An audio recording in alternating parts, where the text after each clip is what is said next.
നമസ്കാരം. ഉരുൾപൊട്ടൽ ദുരന്തത്തിൽ നിന്ന് കരകയറുന്നതേ ഉള്ളൂ വയനാട്.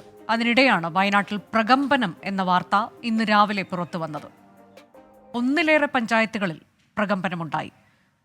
വയനാടിന് പുറമെ കോഴിക്കോട്ടും പാലക്കാട്ടും മലപ്പുറത്തും ഭൂമിക്കടിയിൽ നിന്ന് അസാധാരണ ശബ്ദവും മുഴക്കവും കേട്ടിട്ടുണ്ട്. ഭൂചലനം സ്ഥിരീകരിച്ചിട്ടില്ല എന്നാണ് ദുരന്ത നിവാരണ അതോറിറ്റി അറിയിച്ചിട്ടുള്ളത്. മേഖലയിൽ നിന്ന് ആളുകളെ ഒഴിപ്പിക്കുന്നുണ്ട്.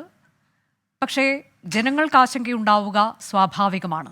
ആശങ്കപ്പെടേണ്ട സാഹചര്യമില്ല എന്ന് അധികൃതർ ഊട്ടിയുറപ്പിക്കുന്നുമുണ്ട്. അസ്വാഭാവികതയുണ്ടോ എന്ന് പരിശോധിച്ചു വരികയാണെന്നും നിലവിൽ ഭൂകമ്പ സൂചനയില്ലെന്നും സംസ്ഥാന ദുരന്ത നിവാരണ അതോറിറ്റിയും വ്യക്തമാക്കിയിട്ടുണ്ട്. ആശങ്കയുടെ ആവശ്യമില്ല എന്ന് പറയുമ്പോഴും ഇതിൽ എന്തുകൊണ്ട് ഇങ്ങനൊരു പ്രതിഭാസം ഉണ്ടാകുന്നു എന്നുള്ളത് ജനങ്ങളിലേക്ക് എത്തിക്കേണ്ടത് അനിവാര്യമാണ്.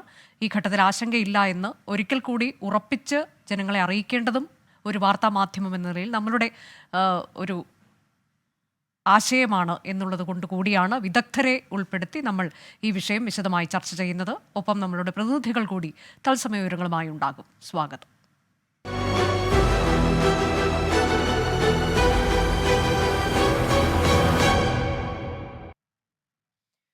ഞങ്ങളുടെ പ്രതിനിധികൾ സജോ ദേവസ്യ, ഒപ്പം നിഖിൽ പ്രമേഷ്, സമീർ സി മുഹമ്മദ്, വിപിൻ സി വിജയൻ, ഇത്രയും പ്രതിനിധികൾ തത്സമയമുണ്ട്. അതിഥിയായി geophysicist professor Sunil PS ഉണ്ടാകും.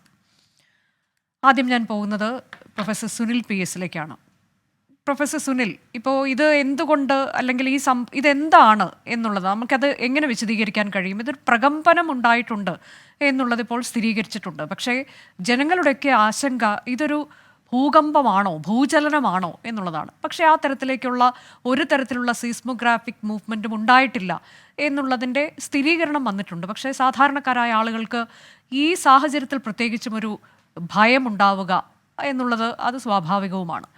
അപ്പോൾ ഇതെന്താണ് ഈ പ്രതിഭാസം എന്നാണ് നമ്മൾ വളരെ ലളിതമായി വ്യാഖ്യാനിക്കുക. ഒരു പ്രകമ്പനം ഇപ്പം വയനാട് അതുപോലെ കോഴിക്കോട് മേഖലകളിലുണ്ടായതായിട്ട് വാർത്താമാധ്യമങ്ങളിൽ നിന്നും അറിയാൻ സാധിച്ചത്. നമുക്കറിയാം, ഞാനിതിൻ്റെ ഒരു ഏറ്റവും ലളിതമായ രീതിയിൽ പറഞ്ഞാൽ, നമ്മൾ ഈ ഭൂമിയുടെ ഉപരിതലം, നമ്മളിപ്പം വസിക്കുന്ന ഈ ഉപരിതലം,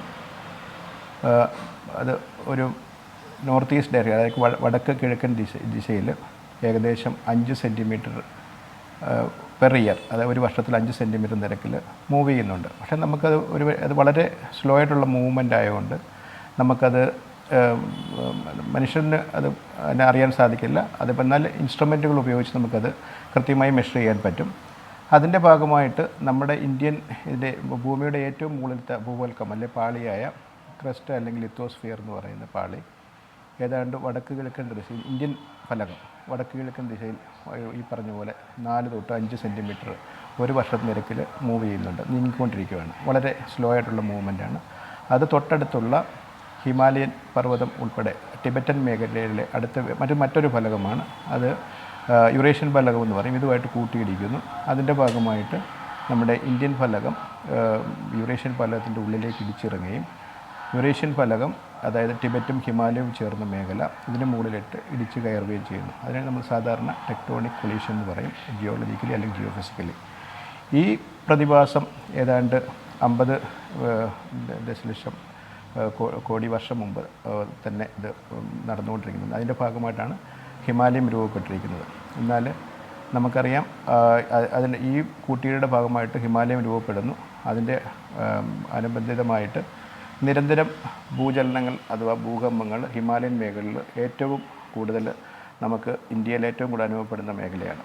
അപ്പം ഹിമാലയൻ മേഖല. പ്രൊഫസർ സുനിൽ, ഒരു ചെറിയ സാങ്കേതിക പ്രശ്നമുണ്ട്. ആ ശബ്ദത്തിൽ ചെറിയ പ്രശ്നങ്ങൾ അനുഭവപ്പെടുന്നുണ്ട്. അത് ശരിയാക്കിയതിന് ശേഷം ഞാൻ വേഗം താങ്കളിലേക്ക് എത്താം. ഇപ്പോൾ ഞാൻ പ്രതിനിധികളിലേക്ക് പോവുകയാണ്. 4 ജില്ലകളിലാണ് ഇന്നിപ്പോൾ പ്രകമ്പനം അനുഭവപ്പെട്ടിട്ടുള്ളത്. അതിൽ ഒന്ന് പാലക്കാടാണ്. നിഖിൽ പ്രമേഷ് ചെർപ്പളശ്ശേരി കാറൽമണ്ണയിൽ നിന്ന് തത്സമയം ന്യൂസ് ഈവനിങ്ങിൽ ചേരുന്നു. നിഖിൽ, ഇത് ഇവിടത്തുകാർക്ക് പറയാനുള്ളത് എന്താണ്? ഇതിൽ സമാനമായ അനുഭവം തന്നെയാണോ ഇവരും പങ്കുവയ്ക്കുന്നത്? നേരത്തെ മലപ്പുറത്തും കോഴിക്കോട്ടും ആദ്യം വയനാട്ടിലുമൊക്കെ അവിടെ നിന്നൊക്കെയുള്ള ആളുകൾ പങ്കുവയ്ക്കുന്ന അതേ ആശങ്കയാണോ ഇവിടെയുള്ളവർക്കുമുള്ളത്? ഇവരെന്താണ് അനുഭവിച്ചത്, അല്ലെങ്കിൽ ഇവർക്ക് അനുഭവപ്പെട്ടത് എന്താണ് എന്നാണ് അവർ വ്യക്തമാക്കുന്നത്? അനുജ, ഇപ്പോൾ പാലക്കാട് കാര്യം നമ്മൾ എടുക്കുമ്പോൾ ആദ്യം അലനല്ലൂരിൽ നിന്നാണ് ഇത്തരത്തിലുള്ളൊരു വിവരം പുറത്തു വന്നത്. അലനല്ലൂർ ഈ പറഞ്ഞതുപോലെ ഒരു വീടിനോട് ചേർന്ന് അവിടുത്തെ ജനല് അസ്വാഭാവികമായി ഇളകുന്നത് അവരുടെ ശ്രദ്ധയിൽപ്പെട്ടു. അങ്ങനെ അവർ ജനപ്രതിനിധികളെ മറ്റു മാധ്യമ സ്ഥാപനങ്ങളിലും ഒക്കെ വിവരം അറിയിക്കുകയായിരുന്നു. പിന്നീട് ഒറ്റപ്പാലം, ഇപ്പോൾ ഏറ്റവും ഒടുവിൽ നമ്മൾ കാറൽമണ്ണയിലാണ് ഉള്ളത്, ചെർപ്പളശ്ശേരിക്ക് സമീപമുള്ള. അവിടെ ഒരു വീട്ടിൽ ഒരു സംഘം ആളുകൾ ഇരിക്കുമ്പോൾ അവർക്ക് പെട്ടെന്ന് ഒരു വലിയ ശബ്ദം, ഭയാനകമാവിധമുള്ളൊരു ശബ്ദം അവർ കേൾക്കുകയും അപ്പോഴത് അത്ര കാര്യമാക്കിയില്ലെങ്കിലും പിന്നീട് ഈ വാർത്തകൾ പുറത്തു വന്നതിന് പിന്നാലെയാണ് അതൊരു ഈ വയനാട്ടിലും കോഴിക്കോടും മലപ്പുറത്തും ഒക്കെ ഉണ്ടായതിന് സമാനമായ തരത്തിലുള്ളൊരു ഭൂചലനമായിരുന്നു എന്നുള്ള സംശയങ്ങൾ അവർ ഇപ്പോൾ പങ്കുവെക്കുന്നത്. എന്തായാലും അത് അനുഭവിച്ച ആളുകളൊക്കെ ഇവിടെ ഉണ്ട്. നമുക്ക് അവരോട് ചോദിക്കാം, എന്താണ് നിങ്ങൾ കേട്ടത്? അപ്പോൾ രാവിലെ ഒരു 10 മണിയാവുന്ന സമയത്ത് 10-5 ഉണ്ടാവും. ആ സമയത്ത് ഒരു നല്ല സൗണ്ട് കേട്ടു. അപ്പം എൻ്റെ കൂട്ടുകാരൻ്റെ അച്ഛൻ ഉണ്ടായിരുന്നു. മൂപ്പര് പറഞ്ഞു, എന്തൊരു സൗണ്ട് കേൾക്കണമെന്ന് ചോദിച്ചു. അപ്പോൾ ഞാൻ പറഞ്ഞു, സാധാരണ ഇതിൽ ഭൂമിയിലൊക്കെ ഉണ്ടാവുകയാണെങ്കിലാണ് ഇങ്ങനെ സൗണ്ട് ഉണ്ടാവില്ലേ എന്ന് പറഞ്ഞു. ഒരു 2-3 സെക്കൻഡ് നേരം അത്രേ ഉള്ളൂ. അതുകൊണ്ട് ഞങ്ങളങ്ങനെ പോയി. പിന്നെ ഉച്ചയ്ക്ക് വന്നിട്ട് ന്യൂസ് വെച്ചാകുമ്പോഴാണ് ഇങ്ങനെ ഓരോ സംഭവങ്ങൾ, അപ്പോഴാണ് ഇത് എങ്ങനെയാണെന്നുള്ളത് നമ്മൾ പറഞ്ഞത്. അങ്ങനെ മെമ്പർക്ക് വിളിച്ചു, അങ്ങനെ പറഞ്ഞു. അങ്ങനെയൊക്കെ തന്നെ ഒരു ഇടി, നമ്മുടെ സാധാരണഗതിയിൽ നമ്മൾ ഒരു അമ്പലത്തിൽ ഒരു കുറച്ച് കൂടുതൽ ഗതിയാന ഒരുമിച്ച് പൊട്ടുന്നുള്ള അങ്ങനത്തെ ഒരു മുഴക്കം. പക്ഷെ അത് മുകളിൽ മാത്രം, അടിയിൽ നിന്നാണെന്ന് മാത്രം. താഴ്ഭാഗത്തു നിന്നാണ് കേട്ടത്. വളരെ താണു നിൽക്കുന്ന ഒരു സൗണ്ട് പോലെ നമുക്ക് തോന്നിയത്, ഏറ്റവും അടിഭാഗത്തു നിന്നായിട്ട്. പക്ഷെ അതിപ്പോൾ ടി വിയിലൊക്കെ കണ്ടപ്പോഴാണ് നമ്മളിതിനെക്കുറിച്ച് കൃത്യമായിട്ടുള്ളൊരു ഇത് പറയാനും. പിന്നെ രാമേശ്വരം പറയണമെങ്കിൽ ടി വിയിലുണ്ട്, എല്ലായിടത്തും ഇങ്ങനെ ഉണ്ട്, സൗണ്ട് കേൾക്കുന്നുണ്ട് എന്നൊക്കെ പറഞ്ഞു. അപ്പോഴാണ് നമ്മളിതിനെക്കുറിച്ച് ഇങ്ങനൊരു സംഭവമാണെന്നുള്ളത് അറിയുന്നത്. മെമ്പർക്ക് കിട്ടിയ വിവരം എന്താണ്? എനിക്ക് കിട്ടിയത് ഇവർ വിളിച്ചു പറഞ്ഞു. നമ്മളിപ്പോൾ ടി വി ന്യൂസിലൊക്കെ ഇങ്ങനെ കാണുന്നുണ്ട്, ഇങ്ങനെ ഭൂചലനത്തിൻ്റെ മലപ്പുറം അതുപോലെ വയനാടൊക്കെ സംഭവിച്ച അതിൻ്റെ പോലെ ശബ്ദം ഞങ്ങൾ കേട്ടു എന്ന് പറഞ്ഞു. രാമേശ്വരൻ വിളിച്ചു പറഞ്ഞു. ഞങ്ങൾ 3 ആളാണ് അവിടെ നിന്നിരുന്നത്. അപ്പോഴാണ് ഒരു മുഴക്കം ഉണ്ടായത് എന്ന് പറഞ്ഞു. പഞ്ചായത്തിൽ അറിയിച്ചോ? പഞ്ചായത്തിൽ ചെയർമാനെ വിളിച്ചറിയിച്ചു. വില്ലേജ് ഓഫീസറെ വിളിച്ച് വിവരം അറിയിച്ചിട്ടുണ്ട്. അവർ സ്ഥലം സന്ദർശിക്കും, വില്ലേജ് ഓഫീസറൊക്കെ സന്ദർശിക്കുക, അവരോട് നേരിട്ട് എന്താ അനുഭവിച്ചത് എന്നുള്ളത് പറയാം. അമ്മ കേട്ടിരുന്നോ സൗണ്ട്? വലിയ ശബ്ദം കേട്ടിരുന്നോ? കുറേശ്ശൊക്കെ ചെവിയൊക്കെ ചെയ്യും. ചെവിയേക്കൂലല്ലേ? ചെവിയൊക്കെ. പിന്നെ നിങ്ങൾ മുൻപ് ഇത്തരത്തിലുള്ളൊരു ശബ്ദം കേട്ടിരുന്നു എന്ന് പറയുന്നുണ്ട്, വർഷങ്ങൾക്ക് മുൻപ്. അതിന് സമാനമായ അതേപോലെ അന്നൊരു ഇതുപോലെ ഒരു ഇറമ്പക്കം ഇതുപോലെ ഉണ്ടായി. ഇത് അതിലേക്കൊരു മുഴക്കം ഉണ്ടായി നമുക്ക്. അന്ന് ഞാൻ ചെത്തേരനാണ്. അപ്പോൾ പനയുടെ മുകളിൽ നിന്ന് അന്ന് കേട്ട സൗണ്ട്. അപ്പോൾ അന്ന് പിന്നെ വൈകുന്നേരത്തേക്കിനെ അത് ഭൂമി വിൽക്കാണെന്നുള്ളത് പറഞ്ഞിരുന്നു. അതുപോലെയല്ല, അതൊരു മുഴക്കം ഉണ്ടായത്. എത്തിക്കൊണ്ടിരിക്കുമ്പോഴാണ് അന്ന് കേട്ടത്. അന്ന് എത്തിക്കൊണ്ടിരിക്കുമ്പോഴാണ് കേട്ടത്, ഒരു വൈകുന്നേരം സമയത്ത്. അനുജ, ഇതിപ്പോ ഈ ചെർപ്പളശ്ശേരി മേഖല കൂടാതെ വരോട് വാടാനംകുറിച്ചി സ്കൂളിൽ ഇത്തരത്തിലുള്ള പ്രകമ്പനം ഉണ്ടായതായി അവിടുത്തെ അധ്യാപകർ ഇതിനോടകം തന്നെ വിവരം നൽകിയിട്ടുണ്ട്. അതോടൊപ്പം തന്നെ ഒറ്റപ്പാലം താലൂക്ക് പരിധിയിലെ ചളവറ, പുലാക്കുന്ന്, ലക്കിടി, അകലൂർ, പനമണ്ണ, കോതക്കുറിശി, വാണിയംകുളം, പനയൂർ, വരയോട് തുടങ്ങിയ മേഖലകളിലൊക്കെ ഇത്തരത്തിലുള്ള പ്രകമ്പനങ്ങൾ ഉണ്ടായിട്ടുണ്ട്. ഇതിൻ്റെയൊക്കെ ഒരു പ്രധാനപ്പെട്ട ഒരു കാര്യം എന്ന് പറയുന്നത് ഔദ്യോഗിക സ്ഥിരീകരണം. അതായത് ഏതെങ്കിലും ഇതുമായി ബന്ധപ്പെട്ട പാരിസ്ഥിതിക ഏജൻസികൾ ഇതുമായി ബന്ധപ്പെട്ട ഒരു സ്ഥിരീകരണം നടത്തിയിട്ടില്ല ഇതുവരെ.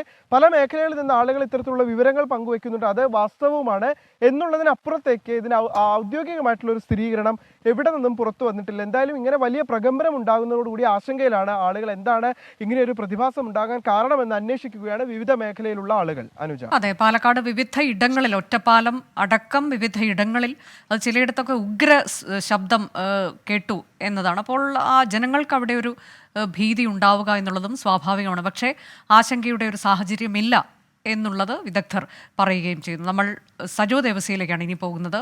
സജോ ഉള്ളത് ഇടയ്ക്കലിൽ ആണ്. സജോ, എടക്കൽ ഗുഹയ്ക്ക് സമീപത്തൊക്കെ ഇന്ന് വലിയ ശബ്ദം കേട്ടു എന്നതായിരുന്നു. അത് രാവിലെയാണ് ഉണ്ടായത്. അപ്പോൾ നമുക്കറിയാം ഈ നിലവിൽ വയനാടിൻ്റെ സ്ഥിതി എന്താണ് എന്നുള്ളത്.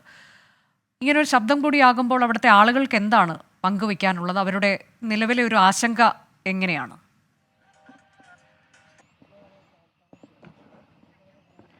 അനുജ, ഞാനിപ്പോൾ നിൽക്കുന്നത് ഇടയ്ക്കൽ എന്ന സ്ഥലത്താണ്. അതായത് നെന്മേനി പഞ്ചായത്തിൻ്റെ ഭാഗമാണ് ഇടയ്ക്കൽ എന്ന പ്രദേശത്താണ് നിൽക്കുന്നത്.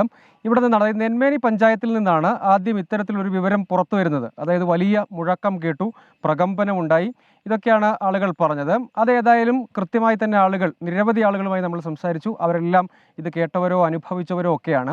വലിയൊരു ദുരന്തം നടന്നത് ഇവിടെ നിന്ന് അധികം ദൂരെയല്ല. അതുകൊണ്ട് ആളുകളെ സംബന്ധിച്ചിടത്തോളം വലിയ ആശങ്കയുണ്ടാകും എന്ന കാര്യത്തിൽ തർക്കമൊന്നുമില്ല. ഇത് സംബന്ധിച്ച് ഏതായാലും ഭൂചലനമല്ല, അല്ലെങ്കിൽ ഭൂകമ്പമാപിനിയിൽ അത്തരം കാര്യങ്ങളൊന്നും രേഖപ്പെടുത്തിയിട്ടില്ല എന്ന് പറയുന്നു. അതിനപ്പുറത്തേക്ക് ഈ പ്രതിഭാസം എന്താണ്, അത് ആശങ്കയുണ്ടാക്കുന്നുണ്ടോ, ഇവിടുത്തെ ഭൂമിശാസ്ത്രപരമായ പ്രത്യേകതകൾ കൂടി പരിഗണിക്കുകയാണെങ്കിൽ ഇവിടെയുള്ള ആളുകളെ സംബന്ധിച്ചുള്ള ആശങ്കയ്ക്ക് അടിസ്ഥാനമുണ്ട്. ആളുകളുണ്ട്. അതുകൊണ്ട് ആ ആളുകളെ അവരുടെ ആശങ്ക ദൂരീകരിക്കുക, എന്താണ് യഥാർത്ഥത്തിലുള്ള പ്രശ്നം, ഇവിടുത്തെ ഭൂവിനിയോഗം സംബന്ധിച്ചുള്ള കാര്യങ്ങൾ എല്ലാം വിശദമായി പരിശോധിക്കപ്പെടണം എന്ന അഭിപ്രായം അവർക്കുണ്ട്. കാരണം അങ്ങനെ മാത്രമേ യഥാർത്ഥത്തിൽ അവരുടെ ആശങ്ക ദൂരീകരിക്കാൻ കഴിയുകയുള്ളൂ എന്നാണ് എടുത്തു പറയേണ്ട ഒരു കാര്യം. നമ്മളോടൊപ്പം ഇവിടെയുള്ള ആളുകൾ, നാട്ടുകാരായിട്ടുള്ള ആളുകൾ കൂടിയുണ്ട്. അവരോട് ചോദിക്കുക. ഈ ചേട്ടനോടൊക്കെ നമ്മൾ നേരത്തെ സംസാരിച്ചിരുന്നതാണ്. ചേട്ടൻ ആ സമയത്ത് ഇവിടെ ഉണ്ടായിരുന്നു അല്ലേ? ഉണ്ടായിരുന്നു. വലിയ തോതിലുള്ള മുഴക്കമാണ്, ശബ്ദമാണ്. ശബ്ദമാണ് കേട്ടത്, വലിയൊരു മുഴക്കം പോലെ ഒരു ശബ്ദം കേട്ടു. നമ്മളെ സംബന്ധിച്ച് അങ്ങനെ ആ ആശങ്ക ദൂരീകരിക്കാൻ ആവശ്യമായ കാര്യങ്ങൾ ഉണ്ടാവണം, അതാണല്ലേ നമുക്കൊരു. അതെ, തീർച്ചയായും. കാരണം ഇത് എന്താണ് എങ്ങനെയാണെന്നുള്ള കാര്യം ഞങ്ങൾക്ക് അറിയില്ലല്ലോ, വ്യക്തതയില്ല. മാത്രമല്ല ഇപ്പോൾ ഒരു ഉരുൾപൊട്ടലും കാര്യങ്ങളൊക്കെ നടന്ന് അതിൻ്റെ ഒരു ഭീതിയിൽ നിൽക്കുന്ന ആൾക്കാരാണ് ഞങ്ങളൊക്കെ. അപ്പോൾ തീർച്ചയായും ഇതെന്താണ് സംഭവിച്ചത്, നമ്മളിവിടെ സുരക്ഷിതരാണോ എന്നുള്ള കാര്യങ്ങൾ ഞങ്ങൾക്ക് തീർച്ചയായും അറിയേണ്ടതായിട്ടുണ്ട്. ചേട്ടൻ സൂചിപ്പിച്ചത് വളരെ ശരിയായിട്ടുള്ളൊരു കാര്യമാണ്. പല ആളുകളോടും നമ്മൾ സംസാരിക്കുമ്പോൾ അവർ പറയുന്നത് ഇതിപ്പോൾ പല വിദഗ്ധരും അത് സംബന്ധിച്ച അഭിപ്രായങ്ങളൊക്കെ പറയുന്നു. പക്ഷേ നമ്മൾ ഗ്രൗണ്ട് സ്റ്റഡി നടത്തണം. ഓരോ ടെറൈനിലും എന്താണ് യഥാർത്ഥത്തിൽ സംഭവിക്കുന്നത്, അങ്ങനെ എന്തെങ്കിലും ആശങ്കയുണ്ടോ, എങ്കിൽ എന്തൊക്കെ സുരക്ഷിതത്വം ആ കാര്യത്തിൽ വേണം, ഈ നിർമ്മാണ പ്രവർത്തനങ്ങൾ അങ്ങനെയുള്ള ഭൂവിനിയോഗം സംബന്ധിച്ച് ഏതെങ്കിലും നിലയ്ക്കുള്ള ഇടപെടലുകൾ വേണം. അങ്ങനെ ഗ്രൗണ്ടിൽ സ്റ്റഡി നടത്തുകയും ആളുകളുടെ ആശങ്ക അകറ്റാനുള്ള കാര്യങ്ങൾ ഉണ്ടാവുകയും ചെയ്യണമെന്നാണ്. ഞാനിപ്പോൾ ഈ ദൃശ്യങ്ങൾ കൂടി കാണിച്ചു തരാം. ഞാനിപ്പോൾ നിൽക്കുന്ന യഥാർത്ഥത്തിൽ ഈ എടയ്ക്കൽ കേവിൻ്റെ താഴ്വാരത്താണ്. ഇപ്പോൾ ഇവിടുത്തെ ഒരു ഭൂമിയുടെ ഒരു പ്രത്യേകത കണ്ടോ, ഇതായത് വലിയൊരു മലയാണ്. അതിന് തൊട്ട് താഴ്വാരത്ത് നിരവധി വീടുകളുണ്ട്. ഇത് വലിയൊരു മലയാണ്. ഇവിടെയൊക്കെ നമുക്ക് ഇതിന് തൊട്ടപ്പുറത്തുമൊക്കെ വലിയ മല കാണാം. ആ ഭാഗങ്ങളിലൊക്കെ ഉള്ള നിർമ്മാണ പ്രവർത്തനങ്ങളുടെ കാര്യത്തിലുമൊക്കെ ആളുകൾക്കൊരു ആശങ്കയുണ്ടാകുന്നു. അപ്പോൾ സ്വാഭാവികമായും ഇത് ഇപ്പോൾ വിശദീകരിച്ചതുപോലെ ഉരുൾപൊട്ടൽ നടന്ന സ്ഥലങ്ങളോട് ചേർന്ന് അത്തരം പ്രതിഭാസങ്ങൾ ഉണ്ടാവാൻ സാധ്യതയുണ്ട് എന്ന് പറയുന്നു. അപ്പോൾ തന്നെയും പല ആളുകളും പറയുന്നത് ഇത്തരം ഒരു സൂചന പോലും അവഗണിക്കരുത്. അതിന് എന്ത് പ്രതിഭാസമാണെങ്കിലും എന്ത് കാര്യമാണെങ്കിലും ഒരു സൂചന പോലും അവഗണിക്കരുത്. കാരണം വലിയ ഒരു ദുരന്തത്തെ ഇതിനകം നമ്മൾ നേരിട്ട് കഴിഞ്ഞു. അതുകൊണ്ട് ഒരു സൂചന പോലും അവഗണിക്കരുത്. ഫീൽഡ് സ്റ്റഡി വേണമെന്നാണ്. ഈ പ്രദേശത്ത് ഇതിനോട് ചേർന്നുള്ളത് അമ്പുകുത്തി മലയാണ്. അമ്പുകുത്തി മലയിൽ ഭൂഗർഭ ജലവിഭാഗവും ജിയോളജി വകുപ്പിൻ്റെ ഉദ്യോഗസ്ഥരും പരിശോധന നടത്തി. അവിടെയുള്ളൊരു പ്രധാനപ്പെട്ട കാര്യം, അവിടെ ഒരു മണ്ണിടിച്ചിൽ നേരത്തെ ഉണ്ടായിട്ടുള്ളതാണ്. ഒപ്പം ആ പ്രദേശത്ത് ഏതാനും വർഷങ്ങൾക്ക് മുൻപ് വലിയൊരു വിള്ളൽ ഏതാണ്ട് ഒരു 60 മീറ്ററോളം ദൂരത്തിൽ ഭൂമി വിണ്ടുമാറിയിരിക്കുന്നുണ്ട്. ഇങ്ങനെയുള്ള ചില അവസ്ഥകൾ ഉണ്ട്. അതുകൊണ്ട് ആ പ്രദേശത്തെ ഗ്രൗണ്ട് സ്റ്റഡി അനിവാര്യമാണ്. അത് ഒരു വിദഗ്ധമായ, അതായത് ഏതെങ്കിലും നിലയ്ക്കുള്ള പ്രചാരണങ്ങൾ ഉണ്ടാവുകയോ അല്ലെങ്കിൽ റൂമറുകൾ ഉണ്ടാവുകയോ അല്ല. ഗ്രൗണ്ടിൽ എന്താണ് എന്നുള്ളത് ശാസ്ത്രീയമായി പഠനം നടത്തുക, മേഖലയെക്കുറിച്ച് വിലയിരുത്തുക. അവിടെ റിസ്ക് മിറ്റിഗേഷൻ എന്നത് വളരെ പ്രധാനപ്പെട്ടതാണ്. അത്തരം ഇടപെടൽ വേണം എന്നാണ് നാട്ടുകാർ പറയുന്നത്. ഒപ്പം ആ കാര്യങ്ങളിൽ വ്യക്തത ഉണ്ടാക്കുക എന്നതാണ്. ഇവിടെ ഇപ്പോൾ ഇന്ന് തന്നെ വളരെ രാവിലെ ഈ ശബ്ദം ഉണ്ടായതിന് പിന്നാലെ ഈ നെന്മേനി പഞ്ചായത്തിൽ മാത്രം 7ഓളം വിദ്യാഭ്യാസ സ്ഥാപനങ്ങൾക്ക് യഥാർത്ഥത്തിൽ അവധി കൊടുക്കേണ്ടി വന്നു. ഇവിടെ ഉദ്യോഗസ്ഥർ, റവന്യൂ വിഭാഗം ഉദ്യോഗസ്ഥരെത്തി, പഞ്ചായത്തിലെ ഉദ്യോഗസ്ഥരും ജനപ്രതിനിധികളും വന്നു. ബ്ലോക്ക് പഞ്ചായത്തിലെയും ജില്ലാ പഞ്ചായത്തിലെയും ഒക്കെ ജനപ്രതിനിധികളെത്തി. ഭൂഗർഭ ജലവിഭാഗത്തിലെയും ഒപ്പം ജിയോളജിയിലെയും ഉദ്യോഗസ്ഥർ വന്നു. അവരൊക്കെ ഇവിടെ എത്തി ആളുകളോട് വിവരങ്ങൾ കൃത്യമായി ശേഖരിച്ചു. ഒരു കാര്യം വളരെ കൃത്യമാണ്, ഈ ശബ്ദം, ഈ പ്രകമ്പനം എന്നീ കാര്യങ്ങൾ ആളുകൾ കൃത്യമായി തന്നെ സാക്ഷ്യപ്പെടുത്തുന്നുണ്ട്. അത് പൂർണ്ണമായും വിശ്വസിക്കാൻ കഴിയും. അക്കാര്യത്തിൽ ഏതെങ്കിലും ഒരു സംശയത്തിന് അടിസ്ഥാനമില്ല. ഇനിയിപ്പോൾ ഇതെന്ത് പ്രതിഭാസമാണെന്നത് സംബന്ധിച്ച് വിശദമായ പരിശോധനകളിലേക്ക് പോകുക. ഇപ്പോഴും ആളുകൾ ഈ പ്രദേശത്തൊക്കെ പല സ്ഥലങ്ങളിലായി കൂടി നിൽക്കുന്നു. അവർക്കൊരു വ്യക്തമായ ചിത്രം കൊടുക്കുക എന്നത് വളരെ അനിവാര്യമാണ്. അങ്ങനെ അവരുടെ ആശങ്കയെ ദൂരീകരിച്ചുകൊണ്ട് ഓരോ പ്രദേശത്തിൻ്റെയും ഭൂമിശാസ്ത്രപരമായ പ്രത്യേകതകൾ കൂടി പരിഗണിച്ചുള്ള ഇടപെടലാണ് വേണ്ടത്. അത് ഉണ്ടാകുമെന്നാണ് ഉറപ്പാണ് ഡിസാസ്റ്റർ മാനേജ്മെൻറ്റ് അതോറിറ്റിയും ജില്ലാ ഭരണകൂടവും ആ ഉറപ്പാണ് നൽകിയിട്ടുള്ളത്. ആ കാര്യത്തിൽ ഗ്രൗണ്ടിൽ കുറെ കൂടി കാര്യക്ഷമമായ ഇടപെടൽ വേണം എന്ന ആവശ്യമാണ് നാട്ടുകാർ ഉന്നയിക്കുന്നത്. ഏതായാലും ഇതിപ്പോ ഈ ഉരുൾപൊട്ടലൊക്കെ ഉണ്ടായ മേഖലയിൽ നിന്ന് ഏകദേശം എത്ര ദൂരെയാണ് ഇന്നിപ്പോൾ ഈ പ്രകമ്പനം അനുഭവപ്പെട്ട മേഖലകൾ സ്ഥിതി ചെയ്യുന്നത്?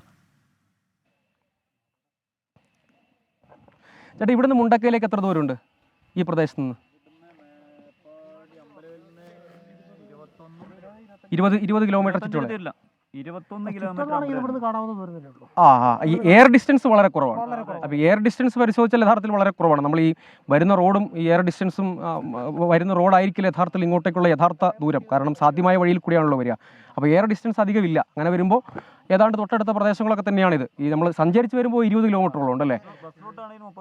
അത്രയുണ്ട്. പക്ഷേ അത് യഥാർത്ഥത്തിലുള്ള ദൂരമായി നമുക്ക് കണക്കാക്കാൻ കഴിയുകയില്ല. കാരണം ഈ എയർ ഡിസ്റ്റൻസും കൂടി കണക്കാക്കിയാൽ അതിൻ്റെ യഥാർത്ഥ ദൂരം നമുക്കൊരു ആവറേജ് എടുക്കാൻ കഴിയുകയുള്ളൂ. അതുകൊണ്ട് അധിക ദൂരെയല്ല എന്ന് തന്നെ പറയാം. അപ്പോൾ നേരത്തെയുള്ള ഇപ്പോൾ വിദഗ്ധരൊക്കെ പറയുന്നത് പോലെ, അല്ലെങ്കിൽ അവരുടെ വിലയിരുത്തലുകൾ പോലെയുള്ള ഒരു പ്രതിഭാസമായി വിലയിരുത്താൻ കഴിയുന്ന ഒന്നാണ്. കാരണം അധികം ദൂരം ഇല്ല എയർ ഡിസ്റ്റൻസ് പരിശോധിച്ചാൽ.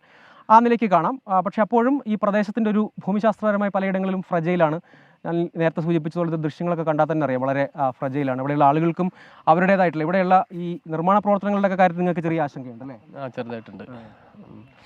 അത് മേലിന്ന് മുറിച്ച മരങ്ങളൊക്കെ തന്നെയാണ് ഈ കിടക്കുന്നില്ല. അപ്പോൾ മുകളിൽ എന്തെങ്കിലും നിർമ്മാണ പ്രവർത്തനങ്ങൾ നടക്കുന്നുണ്ട്? ബിൽഡിംഗ് റിസോർട്ടുകളെല്ലാം ഈ ഭാഗത്തെ സമീപകാലത്ത് എപ്പോഴെങ്കിലും എന്തെങ്കിലും ഉരുൾപൊട്ടലോ അല്ലെങ്കിൽ അങ്ങനെ എന്തെങ്കിലും മണ്ണിടിച്ചിലോ?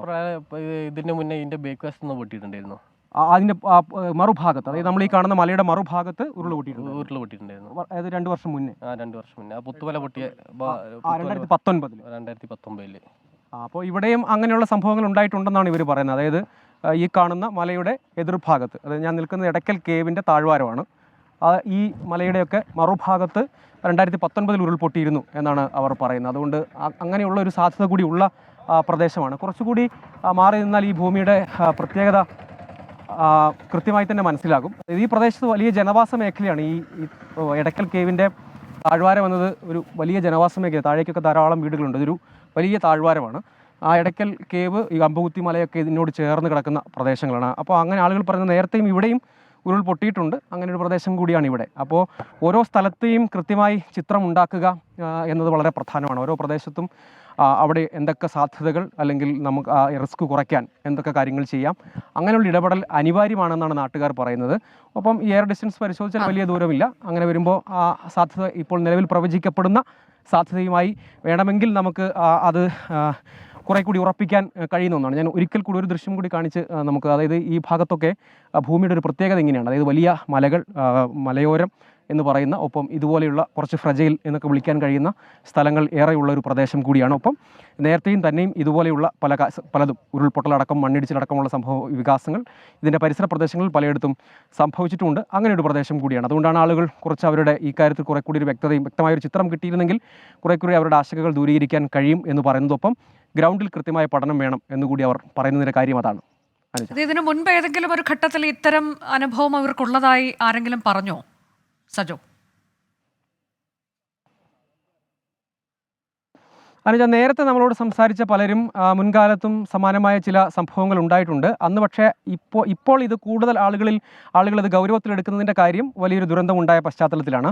നേരത്തെ നമ്മൾ ഇവിടുത്തെ പല ജനപ്രതിനിധികളുമായും സംസാരിച്ചിരുന്നു. അവർ നമ്മളോട് പറഞ്ഞത് തുടർച്ചയായി ഇത്തരം ശബ്ദങ്ങൾ ഉണ്ടാകുന്നതായി ആളുകൾ പറയുന്നു. അങ്ങനെ വരുമ്പോൾ അത് ഗൗരവത്തിലെടുക്കണം എന്നതാണ് അവരുടെ ഒരു വാദം. അതായത് നേരത്തെയും ഇങ്ങനെ കേട്ടിരുന്നു. അപ്പോൾ ഒരുപക്ഷെ അന്നും സമാനമായി മുൻകാലത്തും നമ്മൾ പല പ്രളയത്തെ നേരിട്ട ഘട്ടത്തിൽ അതിനുശേഷമുള്ള സന്ദർഭങ്ങളിലൊക്കെ കേട്ടിരുന്നു. ചില ഇടവേളകളിൽ അങ്ങനെ അത്തരം സംഭവങ്ങളുണ്ട്. അന്ന് പക്ഷേ അതൊരു ഗൗരവ സ്വഭാവത്തിൽ പരിഗണിക്കപ്പെട്ടിരുന്നില്ല. ഇപ്പോൾ ഈ ദുരന്തത്തിൻ്റെ പശ്ചാത്തലത്തിലാണ് ആളുകൾ ഇതിനെല്ലാം വളരെ വേഗത്തിൽ തന്നെ ഗൗരവത്തിലെടുക്കുകയും അതിനോട് പെട്ടെന്ന് റിയാക്ട് ചെയ്യുകയും ചെയ്യുന്നത്. അങ്ങനെ ഉണ്ടായി എന്നാണ് അവർ പറയുന്നത്. പക്ഷേ നമുക്ക് ഇപ്പോൾ ആളുകൾ പറയുന്നതാണ്, അക്കാര്യത്തിൽ നമുക്ക് വ്യക്തതയൊന്നുമില്ല. ഇക്കാര്യത്തിൽ എന്തായാലും വ്യക്തതയുണ്ട്. അങ്ങനെയുള്ള സംഭവം മുൻപ് ഉണ്ടായിട്ടുണ്ടെന്ന് അവിടുന്ന് നിരവധി ആളുകൾ നമ്മളോട് നേരത്തെ സംസാരിച്ചവരൊക്കെ അക്കാര്യങ്ങൾ പങ്കുവച്ചിരുന്നു. അനുജ, അതാണിപ്പോൾ ഈ ശബ്ദം കേട്ടു എന്ന് പറയുന്ന എടക്കൽ പ്രദേശത്ത് നിന്നുള്ള വിവരങ്ങളാണ് സജോ ദേവസ്യ നൽകിയത്. ഞാൻ അതിഥിയിലേക്ക് പോകുന്നു. പ്രൊഫസർ സുനിൽ PS ആണ് തത്സമയം അതിഥിയായി പങ്കെടുക്കുന്നത്. ജിയോ ഫിസിസിസ്റ്റ് ആണ്. പ്രൊഫസർ സുനിൽ, ഞാൻ നേരത്തെ ചോദിച്ചത് ഇപ്പോൾ ഈ പ്രതിഭാസം എന്താണ് എന്നത് നമ്മൾ വളരെ ലളിതമായ ഭാഷയിൽ എങ്ങനെ വിശദീകരിക്കും? ഇത് ആശങ്ക വേണ്ടതില്ല എന്ന് പറയുമ്പോൾ ഇത് ഫ്രിക്ഷണൽ എനർജി എന്നൊരു വാക്ക് ഉപയോഗിക്കുന്നുണ്ട്. അപ്പോൾ അത് ഒരുപക്ഷെ നമുക്ക് അത് മനസ്സിലാക്കാൻ ബുദ്ധിമുട്ടാണ്. അപ്പോൾ അത് എന്തുകൊണ്ട് അത് സംഭവിക്കുന്നു എന്നുള്ളത്.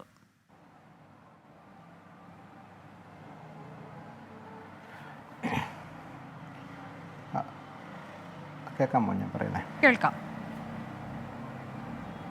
കേൾക്കുന്നുണ്ടോ?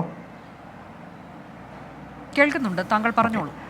നമുക്കിപ്പം നമ്മളിപ്പം ചൂരൽമലയുടെ മണ്ണിടിച്ചിൽ കഴിഞ്ഞിട്ട് ഓക്കെ, ചൂരൽമലയിലെ മണ്ണിടിച്ചിൽ കഴിഞ്ഞ് എല്ലാവരും ആ ഒരു പ്രകൃതി ദുരന്തത്തെ നമ്മൾ ഫേസ് ചെയ്തുകൊണ്ടിരിക്കുന്ന ഒരു അവസ്ഥയിലാണ്. ഇപ്പം രണ്ടാമത് ഈ പറഞ്ഞ പോലെ അവിടുത്തെ ഒരു ഭൂചലനം അല്ലെങ്കിൽ ഒരു പ്രകമ്പനം അനുഭവപ്പെട്ടതായിട്ട് അവിടുത്തെ തദ്ദേശവാസികളെല്ലാം പറഞ്ഞതും അതുപോലെ തന്നെ മാധ്യമങ്ങൾ ഇപ്പോൾ റിപ്പോർട്ട് ചെയ്തുകൊണ്ടിരിക്കുന്നത്. നമുക്കിപ്പോൾ ഏകദേശം 2 മാസം മുമ്പ്, അതായത് ജൂൺ 15-16 ദിവസങ്ങളിൽ 2 ഭൂചലനങ്ങൾ നമ്മുടെ ഈ പറഞ്ഞ തൃശ്ശൂർ, പാലക്കാട് അതിർത്തി ഡിസ്ട്രിക്റ്റ് അതിർത്തി പ്രദേശങ്ങളിലും അതുപോലെ കുന്നംകുളം ഭാഗത്തും അനുഭവപ്പെട്ടതായിട്ട് നമ്മളെല്ലാം ഓർക്കുന്നുണ്ട്.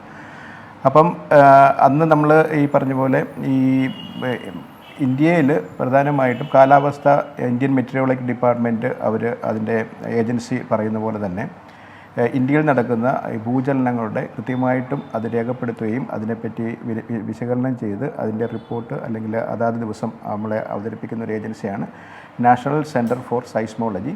ഇത് രണ്ടും മിനിസ്ട്രി ഓഫ് എർത്ത് സയൻസിൻ്റെ കീഴിൽ ഡൽഹിയിൽ ബേസ് ചെയ്ത് വർക്ക് ചെയ്യുന്ന ഏജൻസിയാണ് സെൻട്രൽ ഗവൺമെൻറ് കീഴിലുള്ള. അപ്പോൾ ഞാനിപ്പോൾ രാവിലത്തെ ഈ വാർത്ത അറിഞ്ഞപ്പം തന്നെ നാഷണൽ സൈസ്മോളജിക്കൽ സെൻറ്റർ ഡൽഹിയിൽ വിളിച്ച് അന്വേഷിച്ചപ്പോൾ അറിയാൻ സാധിച്ചത് അവരുടെ ഭൂകമ്പ മാപിനികൾ കേരളത്തിന് അടുത്ത്, അതായത് ഈ വയനാട് അതുപോലെ തന്നെ പാലക്കാട് മേഖലയ്ക്ക് ഏറ്റവും അടുത്തായിട്ട് സ്ഥിതി ചെയ്യുന്നത് നമ്മുടെ പെരുമ്പാവൂരിനടുത്തൊരു ഭൂകമ്പ മാപിനി സ്റ്റേഷനുണ്ട്.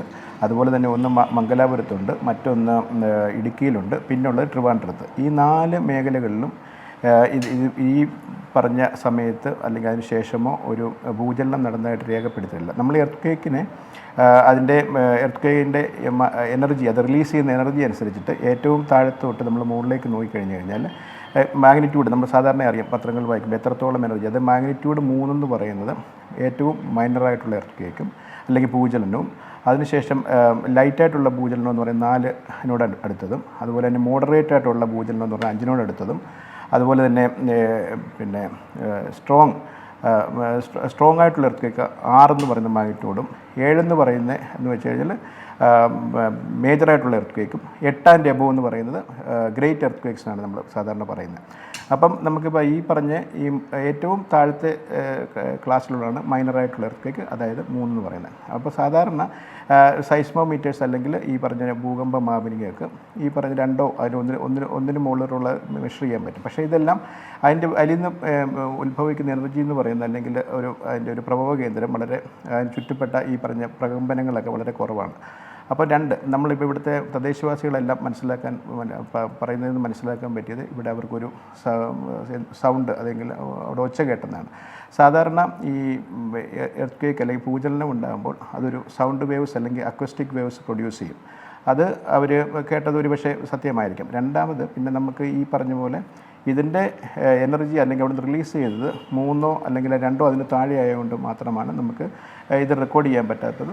അതുപോലെ തന്നെ അതിൻ്റെ അർത്ഥമെന്ന് വെച്ച് കഴിഞ്ഞാൽ ഇത് വളരെ ഫീബിളായിട്ടുള്ള അല്ലെങ്കിൽ വളരെ ഏറ്റവും ചെറിയ തലത്തിലുള്ള ചെറിയൊരു പ്രകമ്പനം മാത്രമേ ഉള്ളൂ. അതുകൊണ്ട് ഒരു വിധത്തിലും അത് ആശങ്കപ്പെടേണ്ട കാര്യമില്ല. നമ്മുടെ ഈ മേഖലകളിൽ എന്തുകൊണ്ടാണ് ഈ ഭൂകമ്പം ഇടയ്ക്കിടയ്ക്ക്? പ്രൊഫസർ സുനിൽ, ഇപ്പോൾ ഇതിൽ ഈ ജനങ്ങൾ കേൾക്കുന്ന ശബ്ദം എന്ന് പറയുന്നത് ഉഗ്ര സ്ഫോടനത്തിൻ്റെ ശബ്ദം എന്നാണ് അതിൽ പലരും പറഞ്ഞിട്ടുള്ളത്. അപ്പോൾ അങ്ങനെ വരുമ്പോഴാണെങ്കിൽ ഇവർക്ക് പേടി വരുന്നത് ഇതെന്താണ് എന്നുള്ളത്. പിന്നെ ഭൂമിയിൽ ചിലയിടത്ത് വിള്ളലുണ്ട് എന്ന് പറയുന്നത്. അപ്പോൾ ഇത് ഒരുപക്ഷെ സാങ്കേതികമായി രേഖപ്പെടുത്തുമ്പോൾ അതൊരു ചെറിയ അളവിലേക്കായിരിക്കും, അല്ലെങ്കിൽ ഒരു മാഗ്നിറ്റ്യൂഡ് എന്ന് പറയുന്നത് അധികം ഉണ്ടാകില്ല. എന്നാൽ ജനങ്ങൾ കേൾക്കുന്നത് വലിയ ശബ്ദം, വിള്ളൽ കാണുന്നു, അങ്ങനെ വരുമ്പോൾ സ്വാഭാവികമായിട്ടും പേടിയുണ്ടാകും.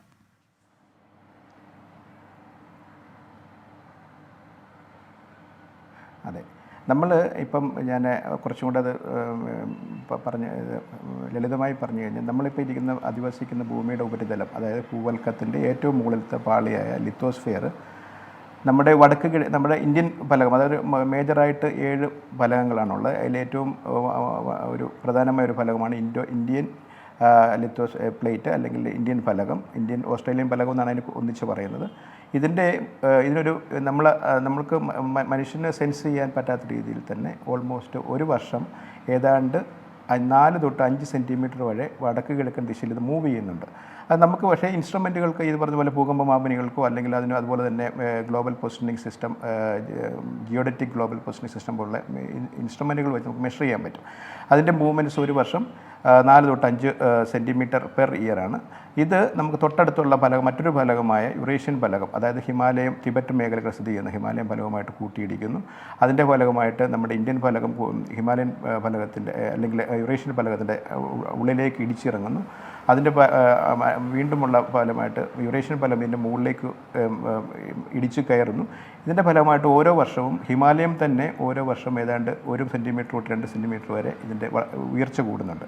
ഇതിൻ്റെ ഭാഗമായിട്ട് സാധാരണ സംഭവിക്കുന്നത് വെച്ച് കഴിഞ്ഞാൽ നമുക്ക് ഈ കൂട്ടിയുടെ ഭാഗമായിട്ട് ഇതിൻ്റെ മർദ്ദം ഹിമാലയൻ മേഖലകളിലും അതുപോലെ തന്നെ നമ്മുടെ നോർത്ത് ഇന്ത്യ തൊട്ട് താഴേക്ക് സൗത്ത് ഇന്ത്യ വരെയുള്ള എല്ലാ മേഖലകളിലും മർദ്ദം സ്പ്രെഡ് ആകുന്നുണ്ട്. ഇതിൻ്റെ ഏറ്റവും കൂടുതൽ ഈ മർദ്ദം കേന്ദ്രീകരിക്കപ്പെടുന്ന മേഖലയാണ് ഹിമാലയ പർവ്വതനിരകൾ. അതുകൊണ്ടാണ് നമുക്കറിയാം ഏറ്റവും കൂടുതൽ ഇന്ത്യയിൽ തന്നെ ഏറ്റവും കൂടുതൽ ഭൂചലനങ്ങൾ അല്ലെങ്കിൽ ഭൂകമ്പങ്ങൾ ഉണ്ടാകുന്ന മേഖലകളാണ് ഹിമാലയം, അതുപോലെ തന്നെ നോർത്ത് ഈസ്റ്റ് ഇന്ത്യൻ, വടക്ക് കിഴക്ക് ഇന്ത്യൻ സൈഡ്, അതായത് ആസാം, നേപ്പാൾ, മണിപ്പൂർ സൈഡുകളിൽ.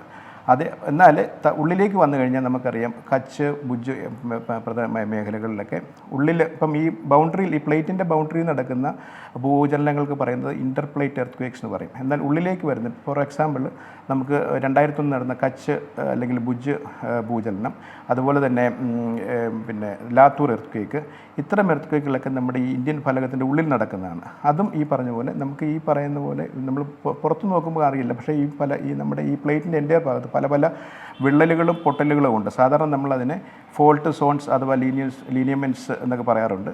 അപ്പം ഇത്തരം ഉള്ളിൽ നടക്കുന്ന ഭൂചലനങ്ങളെ നമ്മൾ പറയും ഇൻട്രാപ്ലേറ്റ് എർത്ത് ക്വേക്സ് എന്ന് പറയും. ഇനി മൂന്നാമതൊരു തരം എർത്ത് ക്വേക്കുകളാണ് ഇൻഡ്യൂസ്ഡ് എർത്ത് ക്വേക്ക്. അതിനെ നമുക്ക് എക്സാമ്പിൾ പറഞ്ഞു കഴിഞ്ഞാൽ നമ്മുടെ വെസ്റ്റേൺ മഹാരാഷ്ട്രയിലുള്ള കൊയ്ന, അതുപോലെ തന്നെ കേരളത്തിലേക്ക് വന്നാൽ ഇടുക്കി മേഖലകൾ, ഇത് നമ്മൾ എന്തുകൊണ്ട് അവിടെ എർത്ത് ക്വേക്ക് വരുന്നു വെച്ചാൽ, അല്ലെങ്കിൽ ഭൂചലനങ്ങൾ വരുന്നു വെച്ച് കഴിഞ്ഞാൽ ഡാം കൺസ്ട്രക്ഷൻ്റെ ഭാഗമായിട്ട് അവിടെ വെള്ളം കൂടുതൽ വന്ന് തങ്ങുകയും ഈ ഈ നമ്മുടെ പ്ലേറ്റ് ടെക്ടോണിക്സ് മൂവ്മെൻറ്റ്സ് കൂടാതെ അതിൻ്റെ അഡീഷണലായിട്ട് ഈ വാട്ടർ ലോഡിങ്, ഈ ഡാമിൽ കൂടുള്ള വാട്ടർ ലോഡിങ് കൊണ്ട് ഭൂമിക്ക് വീണ്ടും ഒരു അഡീഷണൽ മർദ്ദം ഉണ്ടാകും. അപ്പോൾ ഇത്തരം മേഖലകളിൽ ഈ പറഞ്ഞ പോലെ ചെറിയ ചെറിയ ഫോൾട്ട് അല്ലെങ്കിൽ വിള്ളലുകൾ ഉണ്ടായിരിക്കും.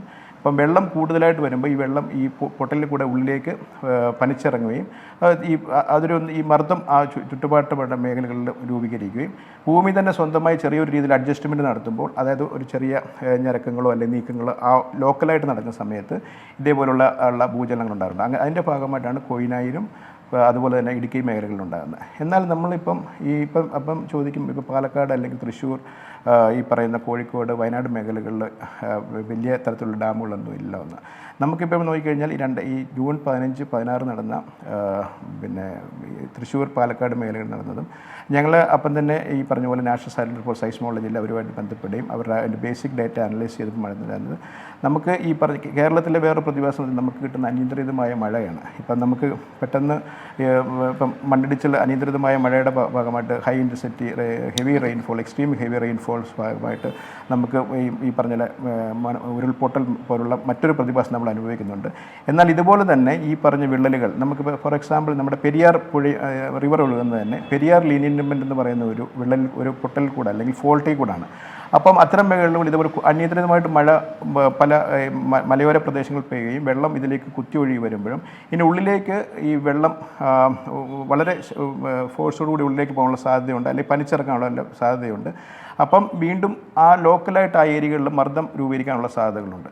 അതേപോലെ തന്നെ ഇപ്പം നമുക്ക് ഇന്ന് രാവിലെ നടക്കുമ്പോൾ ചോദിക്കാം, ഒരുപക്ഷെ നിങ്ങൾക്ക് ചോദ്യം ഉണ്ടായിരിക്കാം, എന്തുകൊണ്ടാണ് ഇപ്പം മഴയില്ലല്ലോ, മഴ നിന്നിരിക്കുമല്ലേ, എന്തുകൊണ്ടാണ് ഇപ്പം ഇതുമായിട്ട് ബന്ധപ്പെട്ടത്. അപ്പോൾ അത് തന്നെ ഒരു എക്സാമ്പിൾ എന്ന് പറഞ്ഞാൽ നമുക്ക് ഇപ്പം അറിയാൻ പറ്റും, കഴിഞ്ഞ ഒരാഴ്ചയ്ക്ക് മുമ്പ് വരെ വയനാട് മേഖലകൾ അല്ലെങ്കിൽ ഈ പറയുന്ന മലയോര പ്രദേശങ്ങളെല്ലാം വളരെ വെരി എക്സ്ട്രീം റെയിൻഫോൾസ് ആയിരുന്നു.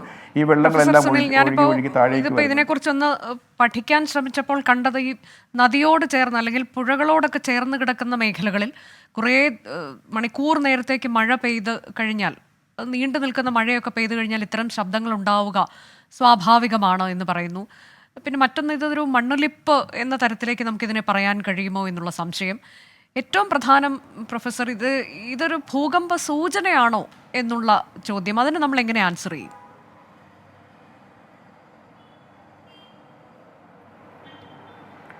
അതെ, അതായത് ഇപ്പോൾ ഈ മഴയായിട്ട് തന്നെ കണക്ട് ചെയ്ത് പറയാം. ഇപ്പോൾ നദി അല്ലെങ്കിൽ റിവർ ഒഴുകുന്നത് തന്നെ ചെറിയ ചെറിയ ഫോൾട്ടുകൾ അല്ലെങ്കിൽ വിള്ളലിൽ കൂടിയാണ്. അപ്പം ഈ പറയുന്ന പോലെ നമുക്ക് ഒരാഴ്ച മുമ്പ് നല്ല രീതിയിലുള്ള മഴയുണ്ടായിരുന്നു, അതുപോലെ തന്നെ വെള്ളം വന്നിട്ടുണ്ട്. ഈ വെള്ളം അവിടെ കടലിലേക്ക് പോകുന്നതിന് മുമ്പ് തന്നെ ഈ പറയുന്ന പൊട്ടലുകളുടെ ഉള്ളിലേക്ക് ആഴ്ന്നിറങ്ങാനുള്ള സാധ്യതകളുണ്ട്.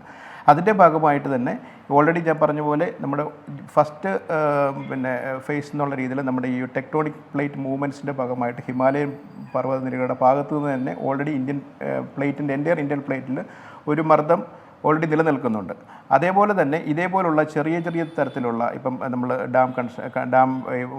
ഈ ഡാമുകളിൽ ഈ മഴ കൊണ്ടുണ്ടാകുന്ന അനിയന്ത്രിതമായ വാട്ടർ ലോഡിങ്, അതേപോലെ തന്നെ ഈ പെട്ടെന്നുണ്ടാകുന്ന ഒരാഴ്ച കൊണ്ട് നടക്കുന്ന എക്സ്ട്രീം ഹെവി റെയിൻഫോൾസ്, ഇതെല്ലാം വരുമ്പോൾ എന്താണെന്ന് വെച്ചാൽ ഓൾറെഡി അവിടെ ഒരു സ്ട്രെസ് ബിൽഡപ്പ് നിൽപ്പുണ്ട്. അപ്പം ഈ വാട്ടറുകൾ ഈ പറഞ്ഞ പോലെ ഫോൾട്ട് സോണിൽ കൂടെ ഉള്ളിലേക്ക് കടക്കുമ്പം അതൊരു ലൂബ്രിക്കൻ്റായി വർക്ക് ചെയ്യാനുള്ള സാധ്യതകളുണ്ട്. അതിൻ്റെ ഭാഗമായിട്ട് എന്ത് ചെയ്യും, ഭൂമി തന്നെ സ്വയമായിട്ട് ലോക്കലായിട്ടായിട്ടുള്ള ഏരിയകളിൽ ഇതിനെ ഒന്ന് ചെറുതായിട്ടൊന്ന് അതിൻ്റെ ആ സ്ട്രെസ് ഒന്ന് റിലീസ് ചെയ്യാൻ വേണ്ടി ചെറിയ രീതിയിലൊരു ചെറിയൊരു അഡ്ജസ്റ്റ്മെൻറ്റ് നടത്തും. അതായത് ചെറിയൊരു ഈ പറഞ്ഞ പൊട്ടൽ മേഖലകൾ കൂടി ഒരു ചെറിയൊരു ഷിഫ്റ്റിങ്ങോ അല്ലെങ്കിൽ ഒരു ചെറിയൊരു അഡ്ജസ്റ്റ് ചെയ്ത് ആ സ്ട്രെസ്സിനെ റിലീസ് ചെയ്യാനുള്ള ശ്രമം നടത്തും. അതിൻ്റെ ഭാഗമായിട്ടാണ് ചെറിയ തരത്തിലുള്ള പ്രകമ്പനങ്ങളിൽ ഉണ്ടാകാനുള്ള സാധ്യതകളുള്ളത്. അതെ, അപ്പോൾ അതായത് ആ മേഖല എന്ന് പറയുന്നത് നമുക്കിപ്പോൾ ഈ നദിയോട് ചേർന്ന് കിടക്കുന്ന അല്ലെങ്കിൽ ഫ്രജൈലായിരിക്കുന്ന മേഖലകൾ, മലയോര മേഖലകൾ, ചുറ്റും നിറയെ കുന്നും, ഇപ്പം നേരത്തെ നമ്മുടെ പ്രതിനിധി സജോ കാണിക്കുന്നുണ്ടായിരുന്നല്ലോ, നിറച്ച് കുന്നുകളും ഒക്കെയുള്ള ഇത്തരം മേഖലകളിലൊക്കെയാണ് ഇങ്ങനെയുള്ള ഈ പ്രതിഭാസം ഉണ്ടാകുന്നത് നമുക്ക് പറയാൻ കഴിയുമോ?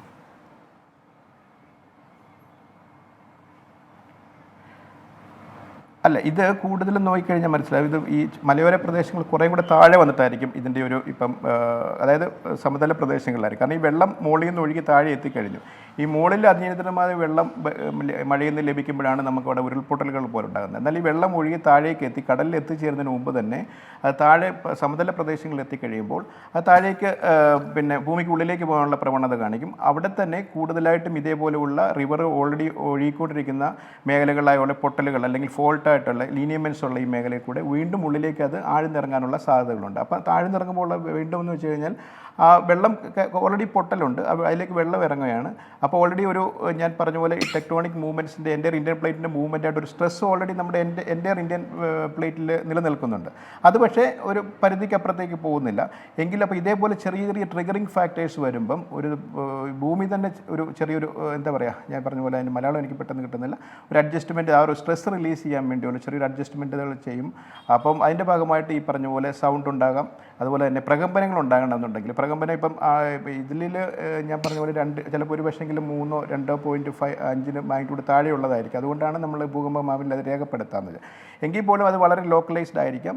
അതുപോലെ തന്നെ പ്രകമ്പനം ഉണ്ടാകണമെന്നുണ്ടെന്നുണ്ടെങ്കിൽ അതൊരു പക്ഷേ ഭൂചലനത്തിൻ്റെ ചെറിയൊരു നേരിയൊരു ഇത് ഉണ്ടായിട്ടുണ്ട്. കാരണം ഇപ്പോൾ അല്ലെങ്കിൽ ഉള്ളിലുള്ള വല്ല മണ്ണിടിച്ചു വല്ലതും പോകണമെങ്കിൽ ഒരു ഏരിയ മാത്രമേ കേൾക്കാൻ സാധ്യതയുള്ളൂ. പക്ഷേങ്കിൽ ഇപ്പം ഞാൻ മനസ്സിലാക്കിയിടത്തോളം പല മേഖലകളിൽ അവർ ആൾക്കാർ അനുഭവിച്ചിട്ടുണ്ട്. അപ്പോൾ ഈ പറഞ്ഞ പോലെ ആ ഒരു ലോക്കലായിട്ടായിട്ടുള്ള ചെറിയൊരു ഒരു റീഅഡ്ജസ്റ്റ്മെൻറ്റിൻ്റെ ഈ മർദ്ദം രൂപീകരിക്കപ്പെട്ടതിൻ്റെ ഭാഗമായിട്ടും അതുപോലെ തന്നെ ഈ അനിയന്ത്രിതമായ ഒരാഴ്ച മുമ്പ് കിട്ടിയ മഴയുടെ ഭാഗമായിട്ടും ഭൂമി തന്നെ സ്വയം ഒരു ചെറിയൊരു അഡ്ജസ്റ്റ്മെൻറ്റ് നടത്തി ആ സെറ്റിലായി കഴിയുന്ന ഒരവസ്ഥയിലേക്ക് ചേർന്നിട്ടുണ്ടെന്നാണ് എൻ്റെ വിശ്വാസം. അതുകൊണ്ട് ഈ പറഞ്ഞ പോലെ ഇതിനെ ഓർത്ത് ഒരിക്കലും നമ്മൾ ആശങ്കപ്പെടേണ്ട കാര്യമില്ല. അത് സൂചനയുമല്ല. നമുക്കൊരു ഫീൽഡ് ഒബ്സർവേഷൻസ് ഇപ്പോൾ നമ്മൾ ആവശ്യമുണ്ടെങ്കിൽ എല്ലാവരും പോയി നടത്തി നമുക്കതിനെപ്പറ്റി കൂടുതൽ വിശകലനം ചെയ്യേണ്ടത് ആവശ്യമില്ല. അത് സൂചനയുമല്ല, തീർച്ചയായിട്ടുമല്ല, അത് ഉറപ്പായിട്ട് തന്നെ നമുക്ക് പറയാൻ പറ്റും. ശരി, ഞാനൊരു ചെറിയ ഇടവേള എടുക്കുന്നു, അതിനുശേഷം മടങ്ങിയെത്താം. കേരളത്തിൽ ഇന്ന് 4 ജില്ലകളിലാണ് രാവിലെ വലിയ പ്രകമ്പനമുണ്ടായത്. ഉഗ്ര ശബ്ദമാണ് പലയിടത്തും കേട്ടത്. അതിൽ കോഴിക്കോട്ടും ഇത്തരത്തിലേക്ക് വിവിധ മേഖലകളിൽ പ്രകമ്പനം ഉണ്ടായിട്ടുണ്ട് എന്നതാണ്. ഇത് ഭൂകമ്പമല്ല, അല്ലെങ്കിൽ ഭൂകമ്പ സൂചനയുമല്ല ഇത് എന്ന് വിദഗ്ധർ സ്ഥിരീകരിച്ചു കഴിഞ്ഞിട്ടുണ്ട്. കോഴിക്കോട്ടെ വിവരങ്ങൾ എന്താണ്? സമീർ സി മുഹമ്മദ് തത്സമയം. സമീർ, ഏതൊക്കെ ഇടങ്ങളിൽ കോഴിക്കോട് ജില്ലയിൽ ഇത്തരം ശബ്ദം ഉണ്ടായി എന്നതാണ്? അവിടുത്തെ അവസ്ഥ എന്താണ് നിലവിൽ?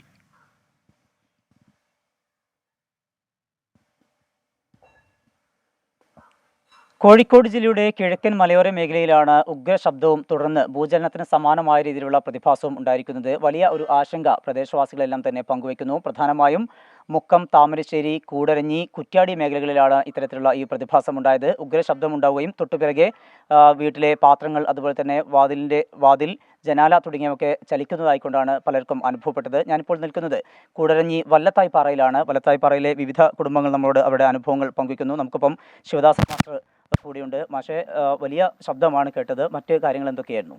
അതെ, വലിയ തോതിലുള്ള ശബ്ദമാണ് ഉണ്ടായത്. ഞങ്ങൾ രാവിലെ ഈ വാർത്ത ന്യൂസിൽ വന്നുകൊണ്ടിരിക്കുന്നുണ്ട്. അപ്പോൾ ഇതെന്താണെന്നറിയാതെ പരസ്പരം ഇങ്ങനെ ആശയവിനിമയം നടത്തിക്കൊണ്ടിരിക്കുന്ന സമയമാണ്. എല്ലാവർക്കും ഒരു ആശങ്ക ഉണ്ടായിരുന്നു. കാര്യം വയനാട്ടിലെ ദുരന്തം ഉണ്ടായതുകൊണ്ട് അതിൻ്റെ പശ്ചാത്തലത്തിൽ ഇത്തരം അനുഭവങ്ങൾ ഉണ്ടാകുമ്പോൾ എല്ലാവർക്കും ഭയങ്കര ആശങ്കയാണ്, എന്താ സംഭവിക്കാൻ പോകുന്നതെന്ന്. അപ്പോൾ ഞങ്ങൾ പരസ്പരം സംസാരിച്ചുകൊണ്ടിരിക്കുമ്പോൾ ഇത് വാർത്തയിലുള്ള വിവരം സംസാരിച്ചുകൊണ്ടിരിക്കുമ്പോൾ സുഹൃത്തുക്കളിൽ പലരും പറയുന്നു ഞങ്ങളുടെ വീട്ടിൽ ഇങ്ങനെ ഉണ്ടായിട്ടുണ്ട്, ഞങ്ങളുടെ വീട്ടിലുണ്ടായിട്ടുണ്ട് എന്ന്. അപ്പോൾ അവരോട് ചോദിച്ചപ്പോൾ അവർ പറയുന്നത്, നമ്മുടെ വീട് എന്ന് പറഞ്ഞാൽ ഞങ്ങൾ എല്ലാവരും അയൽപക്കക്കാരാണ്, പക്ഷേ ഞങ്ങളുടെ ചില ഏരിയയിലേക്ക് ഉണ്ടായില്ല. ഞങ്ങളിപ്പോൾ നിൽക്കുന്ന വല്ലത്തായ്പാറ അങ്ങാടിക്ക് അടുത്തുള്ള സ്ഥലമാണ്. കാരശ്ശേരി പഞ്ചായത്തിലെ, കോഴിക്കോട് കാരശ്ശേരി പഞ്ചായത്തിലെ 8-ാം വാർഡിലാണ്. വല്ലത്തായ്പാറ അങ്ങാടിക്ക് അടുത്താണ് ഞങ്ങൾ നിൽക്കുന്നത്. അപ്പോൾ അവിടെ നമ്മളിപ്പോൾ നിൽക്കുന്ന ഈ സ്ഥലത്തുള്ള ആളുകളിലൊക്കെ തന്നെ വലിയ ഭീതിയാണ്. കാര്യം അവർ പറയുന്ന അധികം പുരുഷന്മാർ പലരും ജോലിക്കൊക്കെ പോയ സമയമാണ്. അപ്പോൾ അവർക്ക് ഇവിടുത്തെ സ്ത്രീകൾ വീട്ടിലുള്ളവർ വിളിച്ച് പറയുകയാണ് ഇങ്ങനെ ഒരു ശബ്ദം ഉണ്ടായിട്ടുണ്ട്, പ്രയാസമുണ്ട്, എന്താണെന്ന് അറിയില്ല, വലിയ ശബ്ദം കേൾക്കുന്നു. അപ്പോൾ അടുത്ത വീട്ടിൽ ചോദിക്കുന്നു. അങ്ങനെ പരസ്പരം അവരെ ആണുങ്ങളും പെണ്ണുങ്ങളൊക്കെ ഒത്തുകൂടി എന്താണെന്നറിയാൻ വേണ്ടി ഇപ്പോൾ അവർ പരസ്പരം കൈമാറുന്ന ഓരോ ഇതാണ്.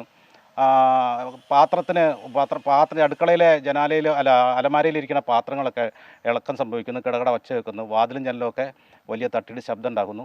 അതിന് തുടക്കം എന്ന് പറയുന്നത് ഒരു വലിയ ശബ്ദം ഉണ്ടായിരുന്നു, ഒരു സ്ഫോടനത്തിൻ്റെ ശബ്ദം പോലെ, ദൂരെ നിന്നുള്ള ഒരു സ്ഫോടനത്തിൻ്റെ ശബ്ദപ്രകാരമാണോ അതുപോലെ വലിയൊരു മുഴക്കത്തോടു കൂടിയുള്ള ഒരു ശബ്ദം ഉണ്ടാകുന്നു.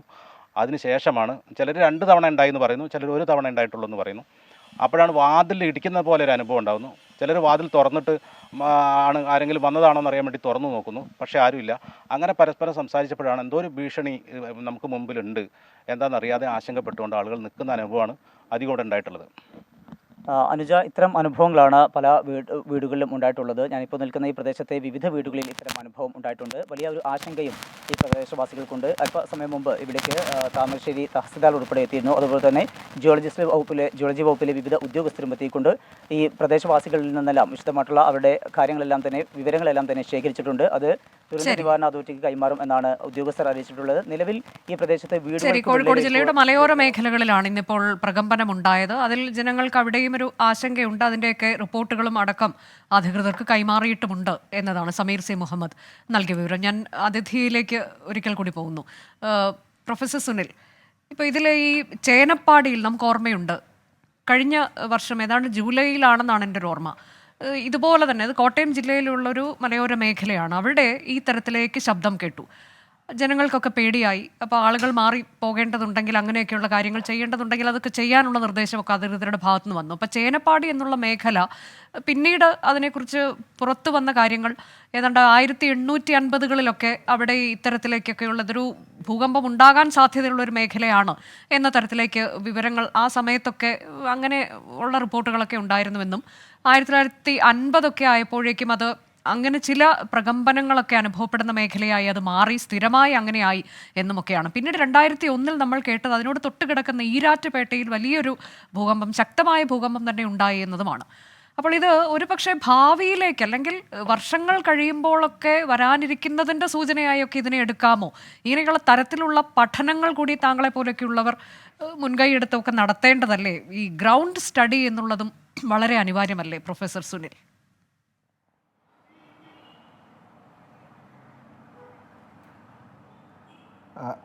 തീർച്ചയായും നമുക്ക് പറയാം, നമ്മുടെ ഈ ഇന്ത്യയിൽ തന്നെ മൊത്തത്തിൽ നമുക്ക് ഇന്ത്യൻ സൈസ്മിക് സോണേഷൻ മാപ്പ് അല്ലെങ്കിൽ ഭൂകമ്പം ഉണ്ടാകാൻ സാധ്യതയുള്ള മേഖലകളെ നേരത്തെ അത് 1 തൊട്ട് 5 വരെയാണ് തരംതിരിച്ചിരുന്നത്. എന്നാൽ ഇപ്പോൾ നമ്മൾ ഏറ്റവും പുതുതായിട്ട് ഇറങ്ങിയിരിക്കുന്ന മാപ്പുകളിൽ ഈ 1 എന്നുള്ള സ്കെയിൽ എടുത്ത് മാറ്റിയിരിക്കുകയാണ്. അതായത് 2 തൊട്ട് 2, 3, 4, 5 ഇങ്ങനെ 5 മേഖലകളായിട്ട്. അപ്പോൾ അതായത് നമുക്ക് ഈ പറഞ്ഞ പോലെ പണ്ട് 1 എന്നുള്ള സ്കെയിൽ എന്ന് വെച്ച് കഴിഞ്ഞാൽ തീർത്തും പിന്നെ ഈ ഭൂകമ്പം ഉണ്ടാകാൻ സാധ്യത ഇല്ലാത്ത മേഖലകളെയാണ് 1 പറഞ്ഞത്.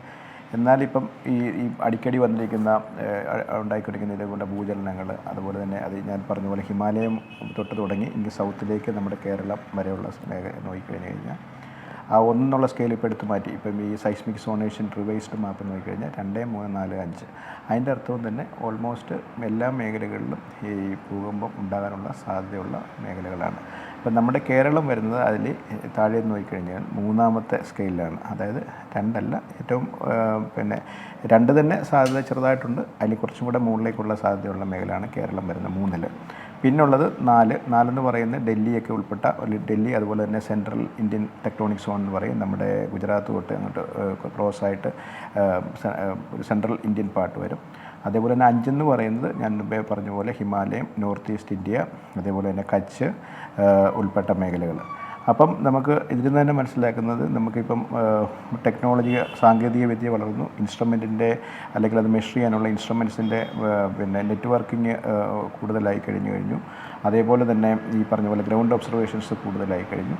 അപ്പം നമുക്ക് കിട്ടുന്ന വിവരസാങ്കേതിക വിദ്യയുടെ ഭാഗമായിട്ട് നമുക്ക് കിട്ടുന്ന ഇൻഫർമേഷൻസ് കൂടുതലാണ്. ഇൻഫർമേഷൻസ് കൂടുന്നതനുസരിച്ചിട്ട് നമുക്ക് അതിൻ്റെ ഈ പറയുന്ന അതിനെ റിവൈസ് ചെയ്യേണ്ടതുണ്ട്. നമ്മൾ കഴിഞ്ഞ ഉരുൾപൊട്ടലുമായിട്ടൊക്കെ സംസാരിച്ച് നമ്മൾ പറഞ്ഞു അവിടുത്തെ പിന്നെ ലാൻഡ് സ്ലൈഡ് പ്രോൺ ഏരിയ ഇത് ലാൻഡ് സ്ലൈഡ് സോണേഷൻ മാപ്പിംഗ് അത് റിവൈസ് ചെയ്യേണ്ട. കാരണം ഓരോ പ്രാവശ്യം കഴിയുമ്പോൾ ഓരോ അതിൻ്റെ കൂടുതൽ ഇൻഫർമേഷൻ വരെ നമുക്ക് റിവൈസ്. അതുപോലെ തന്നെ ഈ ഭൂകമ്പം അല്ലെങ്കിൽ ഭൂചലനമായിട്ടുള്ള ബന്ധപ്പെട്ട ഇൻഫർമേഷൻസ് പ്രകാരവും നമുക്ക് ഇതേപോലുള്ള ഇൻഫർമേഷൻസ് അഡീഷണൽ ആയിട്ട് ഇൻഫർമേഷൻ കിട്ടുന്നുണ്ട്.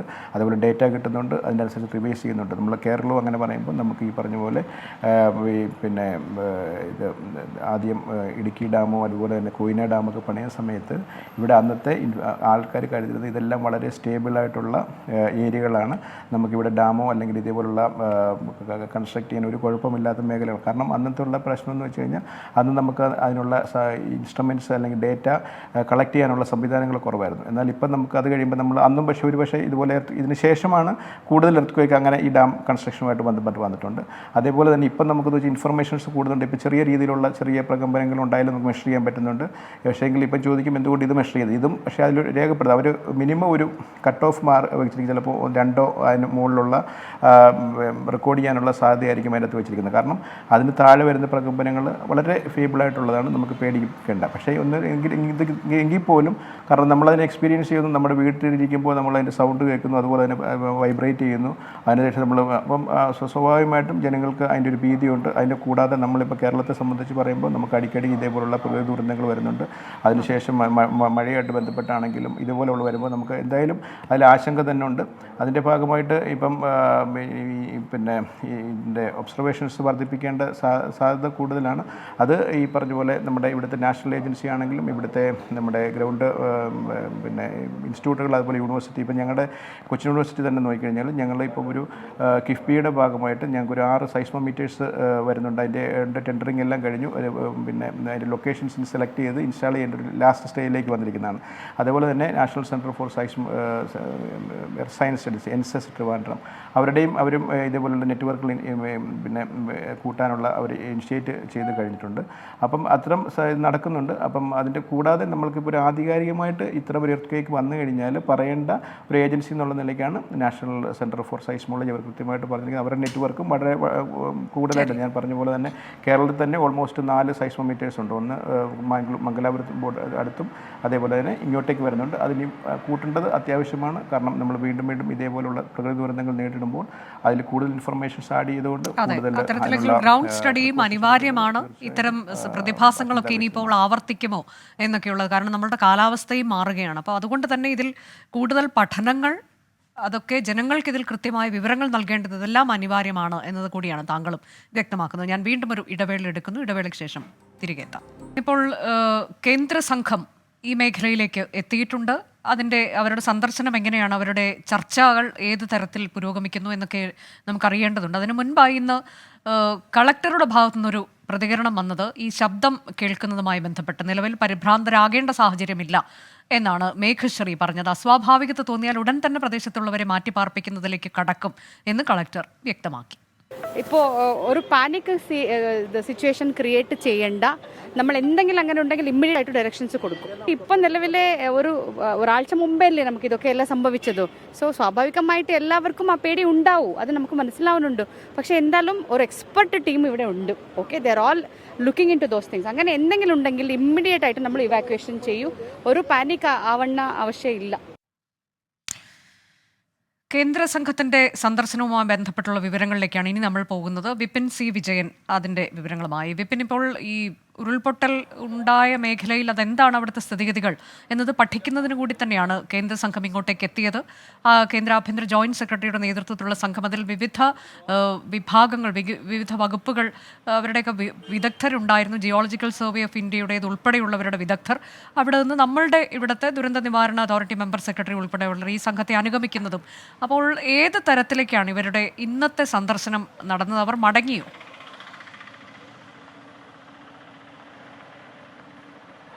അവർ മടങ്ങിയിട്ടില്ല.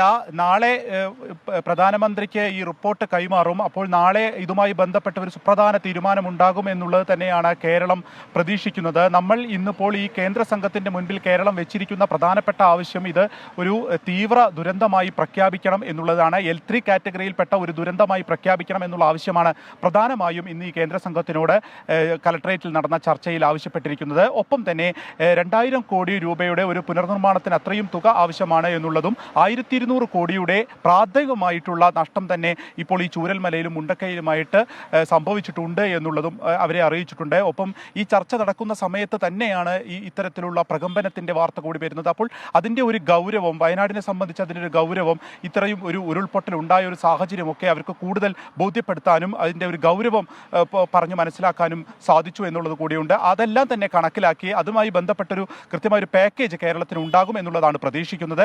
ഒപ്പം കേന്ദ്രവും കൂടി സഹായത്തിലുണ്ടെങ്കിൽ മാത്രമേ വയനാടിനെ തീർച്ചയായും ഒരു പുനരുജ്ജീവിപ്പിക്കാൻ പറ്റൂ എന്നുള്ളൊരു സാഹചര്യം കൂടി നിലവിലുള്ളത് കൊണ്ട് നാളത്തെ പ്രധാനമന്ത്രിയുടെ ഈ സന്ദർശനത്തിനെ കൂടി വളരെ പ്രതീക്ഷയോടുകൂടി കാണേണ്ടതാണ്. ഞാനിപ്പോൾ നിൽക്കുന്നത് SKMJയുടെ ഗ്രൗണ്ടിലാണ്. ഇവിടെ ഹെലിപ്പാഡിൻ്റെ നിർമ്മാണമാണ് നടന്നുകൊണ്ടിരിക്കുന്നത്. 2 ഹെലിപ്പാഡിൻ്റെ നിർമ്മാണം നടന്നുകൊണ്ടിരിക്കുന്നു. നാളെ 11 മണിക്ക് കണ്ണൂർ വിമാനത്താവളത്തിലെത്തുന്ന പ്രധാനമന്ത്രി അവിടെ നിന്നും ഹെലികോപ്റ്റർ മാർഗമാണ് ഈ കൽപ്പറ്റയിലേക്ക് എത്തുന്നത്. ഇവിടുന്ന് റോഡ് മാർഗം മുണ്ടക്കൈ ഉൾപ്പെടെയുള്ള ക്യാമ്പുകളിലേക്ക് എത്തും. ഈ ദുരന്തബാധിത പ്രദേശങ്ങൾ സന്ദർശിക്കും എന്നുള്ളതാണ് അറിയുന്നത്. ഇന്നിപ്പോൾ ഈ കേന്ദ്ര സംഘത്തിൻ്റെ അതിനെ സംബന്ധിച്ച് അതിൻ്റെ തീവ്രത എത്രത്തോളമുണ്ട്, ആഘാതം എത്രത്തോളമുണ്ട്, അതിൻ്റെ പഠനം എല്ലാം നടത്തി അതിൻ്റെ ഒരു വിലയിരുത്തലിന് ശേഷമായിരിക്കും അവർ റിപ്പോർട്ട് സമർപ്പിക്കുക. ആ റിപ്പോർട്ടിൻ്റെ അടിസ്ഥാനത്തിൽ കൂടിയായിരിക്കും കേരളത്തിന് ഇതുമായി ബന്ധപ്പെട്ട് ഈ ദുരന്തത്തിൽ ഉണ്ടാകുന്ന ഒരു പരിഗണന എന്നുള്ളത് കൂടിയാണ് നിലവിലെ സാഹചര്യം. കേന്ദ്ര സംഘത്തിന്റെ സന്ദർശനം എന്നുള്ളത് വളരെ പ്രധാനപ്പെട്ടതാണ്. ഒരു കാര്യം കൂടി വിപിൻ, ഇന്നിപ്പോൾ ഈ പ്രകമ്പനം ഉണ്ടായതുമായി ബന്ധപ്പെട്ട് കളക്ടർ പറഞ്ഞു കഴിഞ്ഞു, നമ്മൾ ആ പ്രതികരണം കേട്ടതുമാണ്, ഒരു ആശങ്കയുടെ സാഹചര്യമില്ല എന്ന്. പക്ഷെ ചിലയിടത്തൊക്കെങ്കിലും ജനങ്ങളെ മാറ്റിപ്പാർപ്പിക്കേണ്ടതുണ്ടെങ്കിൽ അത് ചെയ്യണം എന്നൊക്കെ നിർദ്ദേശമുണ്ടായിരുന്നല്ലോ. അങ്ങനെ എന്തെങ്കിലും സംഭവിച്ചിട്ടുണ്ടോ? സ്കൂളുകൾക്ക് അവധിയൊക്കെ കൊടുക്കുന്നു, അങ്കണവാടികൾക്ക് അവധി കൊടുക്കുന്നു, അതൊക്കെ ആ സമയത്ത് നമ്മൾ കണ്ടതാണ്. അതിനപ്പുറത്തേക്ക് എന്തെങ്കിലും നടപടികളിലേക്ക് കടക്കേണ്ടി വന്നിട്ടുണ്ടോ?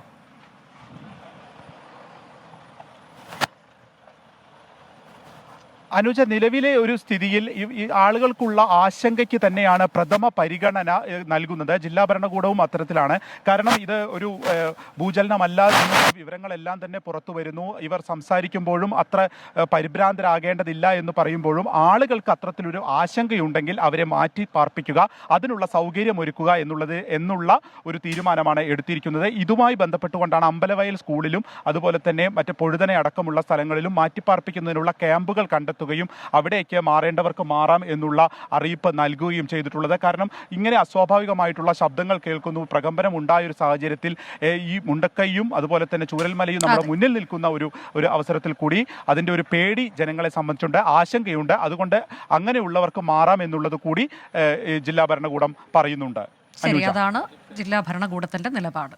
നാളെ വയനാട്ടിലേക്ക് പ്രധാനമന്ത്രി എത്തുകയാണ്. ഇന്ന് കേന്ദ്ര സംഘം അവിടെ സന്ദർശനം നടത്തുന്നു. അങ്ങനെ തീവ്ര ദുരന്തം എന്ന തരത്തിലേക്ക് വയനാട് ഉരുൾപൊട്ടൽ ദുരന്തത്തെ പ്രഖ്യാപിക്കണമെന്നുള്ളതാണ് കേരളത്തിന്റെ ആവശ്യം.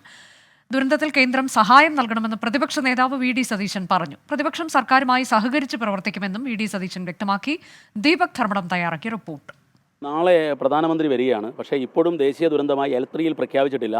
പ്രധാനമന്ത്രിയോട് പ്രധാന പ്രതിപക്ഷത്തിൻ്റെ ഒരു നേതാവ് എന്നുള്ള നിലയിൽ എന്താണ് പറയുന്നത്? L3 മാത്രമല്ല, L3 L4 നിൽക്കുന്നത്.